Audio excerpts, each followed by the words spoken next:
Hey guys, welcome back to the channel. We had so many requests for this next training aid that you're sporting handsomely. The very fashionable, not noticeable G-Box. There's a lot of benefits to the G-Box. When we reviewed the Planemate, which I'll start by saying it isn't the same thing. I get it, it's a belt. It's not the same as a Planemate, but it seemed like the Planemate took care of so many things because of how well it helped you rotate. Yeah. I kind of get the feeling that that's the similar vein here. If you are the type of person that is too armsy or sucks the club inside and then over the top and it's all arm motion, the body's not rotating, the Planemate was like the best thing we had tested for that. Yeah. I kind of feel like this is a similar goal in that sense. I mean, you know, they're both great in their own right and they'll both suit certain players more probably for whatever their needs are. The thing I love about this though is you're allowed to swing free. The club is free.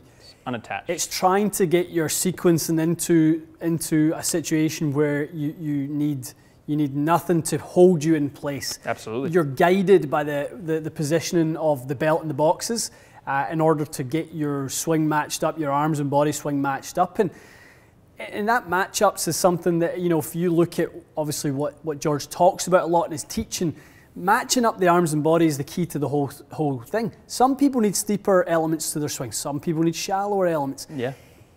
Obviously, a lot of George's clients have a very distinct swing. Yes. It doesn't look like the conventional top golf swing. You know, with swing planes and this and that. You know, George will be the first person to tell you that somebody who's swinging on plane is probably doing it wrong. Right. Plane, right? When you talk about what is that plane? Yeah, so, you know, this is a functional way to learn a golf swing. And there's a lot of things with the position of the two boxes that are going to be key. One of the worst things that players can do is getting that trail elbow sucked behind your rib cage. You know, George will talk about the seam lines. You know, once that trail elbow gets too deep behind you, it can often be pretty hard to kind of match that up and generate any kind of power and control of the club face from there. You generally do this, right? Yeah, absolutely. You get a little bit out to in and separate it with the arms. 100%. So, you know, the one thing we will say is we're not going to tell you, you know, how to use it. George has done a number of exceptional videos. You can find them on YouTube. You know, you'll find them in the net if you want to just Google that, the videos. We're just going to make a few swings with it and give you our perceptions of what we feel like it does for us. 100%. So let's make a few, let's talk about some of the things that you're feeling, Matty, as you start to make some backswing, make some downswings, and some of the places it leads you to, and I'll sort of weigh in with some thoughts. So I've got a sand wedge. I was thinking I'll hit like some 75-yard shots with it. Just 3/4. You know, one of the, like the smart, we talked about smart ball, one of the key shots when you're trying to match up your arms and your body, you know, because you're really trying to dial in that dispersion. Let's get set up. So what I think for me is what I would start with is this lead box on my right side, forward side, is trying to feel that turn back kind of in sync with my arms. So I don't want to see that, and I certainly wouldn't. I have the opposite issue where I see kind of a lot of turn happening early and then the arms go. So I would personally use it to feel those more together. Yeah. And then on the downswing, I would like to use it to feel the forward box kind of gets this way and allows me to rotate versus my tendency, which is to slide. Okay, let's hit a few shots. Let's try a couple. I've got the flag there at 75. Thank you.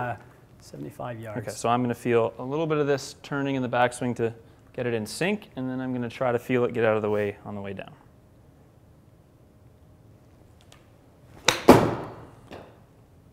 If it goes in, I have to wear it. Come on. I felt the following. My finish felt more like this. Yeah. So I felt a lower right, lower and more right exit. So for a right-handed player, it'd be lower and more left. Yep, you were able to retain your left side bend. So it was more rotating versus humping the goat, basically, right? Yeah, and that's something that is an eternal struggle for golfers out there to try and stay down in the shot and not see the handle coming up. And is that probably one of the worst tendencies that you can have in your golf swing? Yeah, we have to offset that all day in the fitting. With club fitting, yeah. Okay, let me try that again.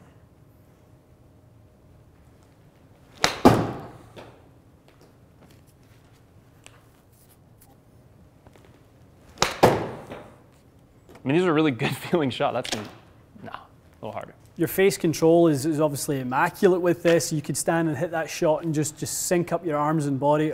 That's a good catch. Yeah. Face control. It's what it is. It's ultimately what you're trying to establish with a shot of this length is good face control and solid contact.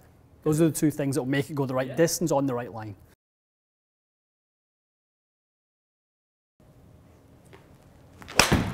Better, cleaner. Still heard a little bit of the Velcro, sort of the trail elbow catching. Yes. In the downswing. Yeah, it's nice. That sounded more clean.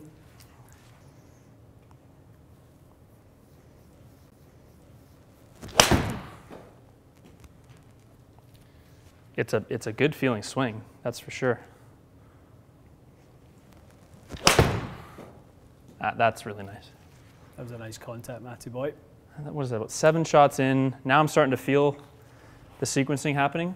So when I started being more like 4.5 into out, now it's more like 2.5 and a little bit more down. That's quite interesting. That's not very nothing. Interesting, and something that you kind of, as a little default, you fall into that trap sometimes of, look at that, so you start shallowish. Yes. 8-iron, that's pretty shallow. This would be more as stepping into, like, you know, more like the angle attack, a little bit less into out, so we need less face rotation on the way through. That's quite interesting. Yeah, good. It's more of what, you know, I think would really help you retain what is really great about those 3/4 wedges.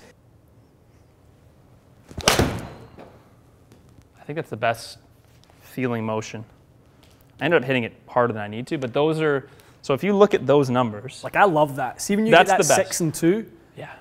That's as good as, really nice. that's as good as 8-iron numbers as I've had that I can remember. Also, this is a higher spinning ball. It's not the ball I play, but the fact that I can even spin a ball shows me that things are in such a much like better position. The face is just there, rather than coming more from the inside where it has to increase in rotation.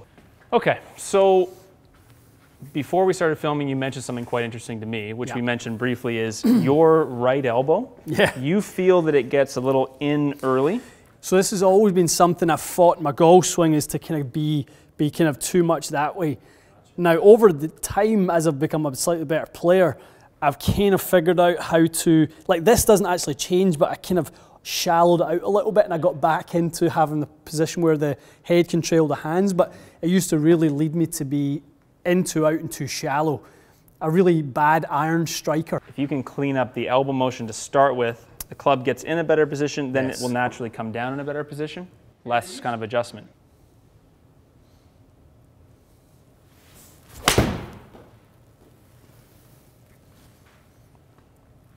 So that's the flight, Matty, that I've been working on all summer long. It's a little bit of a fade. Yep. Small little fade, neutralising the path, getting steeper. It's helped me play significantly better working on that. These are great numbers. And that's you being very conscious of this elbow in the backswing, very conscious of it? And now, and you know, they'll be interesting to see when we get the downline footage. I bet it's still very much like that. No. It's not like that. It's obviously slightly, but from when I first remember seeing you swing to now, it's very different.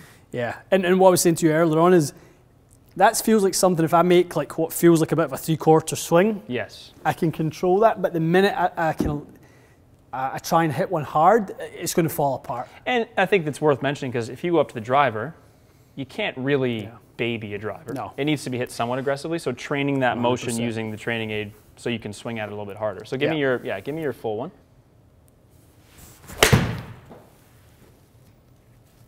So that didn't feel as good.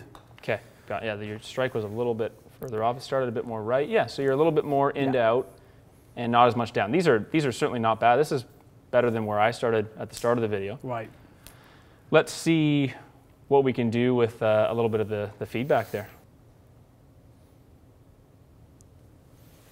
I mean, your arm motion looked great there. Your backswing arm motion was spot on.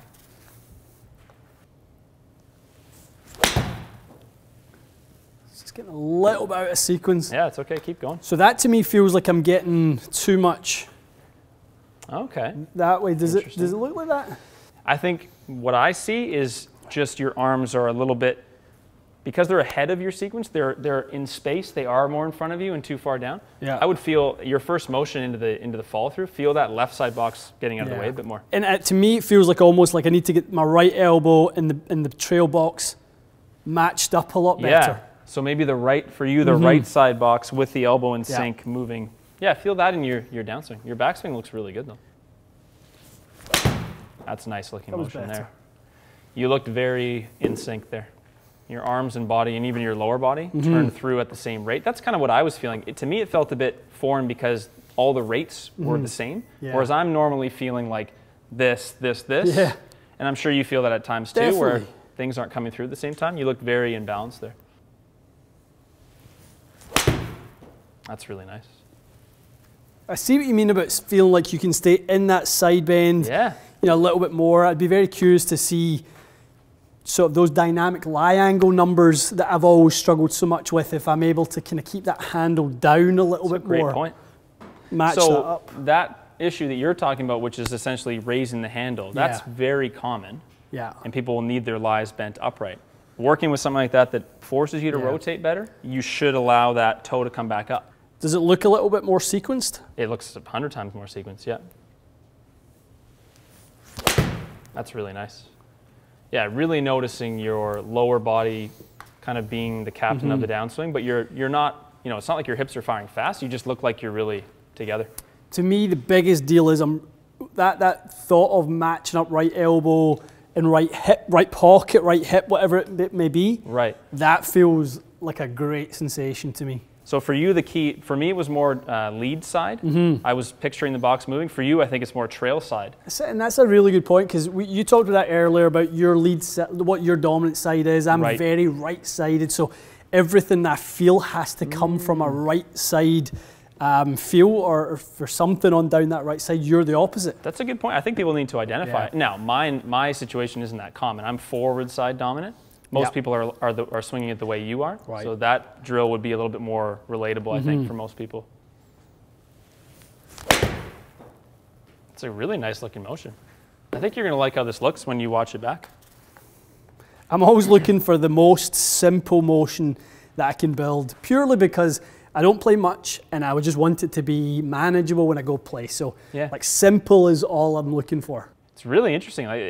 And I'm not saying everyone needs to be 6 down and 0. For you, you want to be neutral for your goals. The point of it isn't you need to be this or that. The point of it is how the tool allowed you to do that. The same way if someone's over the top and they're 4 degrees out to in, based on different drills, you might be able to get that path closer to 0 or the opposite way. Yep, 100%. That to me just is such a great sensation to keep the arms and body working in unison. Definitely. A lot of the things that will lead to consistency, better ball striking, better delivery of loft, integrity of the club face, open and close. It won't have you flipping, won't have you hanging on. Definitely. It's moving with your turn. It's an easier golf swing to manage. The application of it, I think, is really smart. So as you said, George has a million videos in terms of drills. This isn't meant to replace that. We wanted to give you our experience. I think both of us are pretty optimistic that it would be helpful for someone. 100%. For $100 US, I don't think it's crazy. I mean, people are going to say, oh, it's only fabric and this, but the reality is George developed it. He had to think of how this works, this intellectual property. If you can't justify it for $100, fair enough, but I think it's worth $100. We've seen people spend $1,000 on things that offer you no promises. This will make your golf swing better. You just have to put in the work. That's it. $100, this will make your golf swing better. People want to buy a golf game. Well, $100 and some time and effort over the off season, you'll be a better golfer in the spring for having used this. I totally agree. I think we'll probably both use this a bit more. Yeah, absolutely. Maybe a little follow-up. I'm sure you guys would like to see that. I do want to putt with it.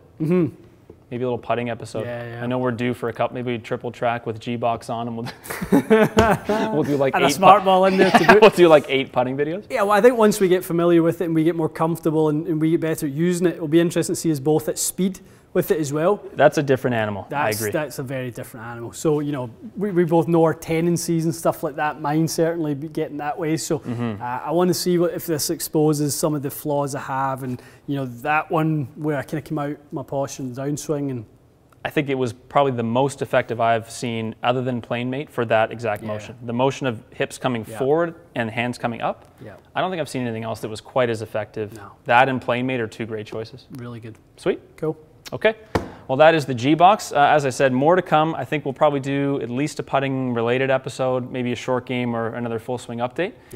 Let us know if you've tried it. Let us know if you've had good results with it. I'd love to hear some feedback about that. Definitely. Which coaches, if you're working with a coach, we talked about that too. It doesn't mean, you know, it replaces lessons. It can be used with lessons. So let us know your feedback on that, and we will see you again soon.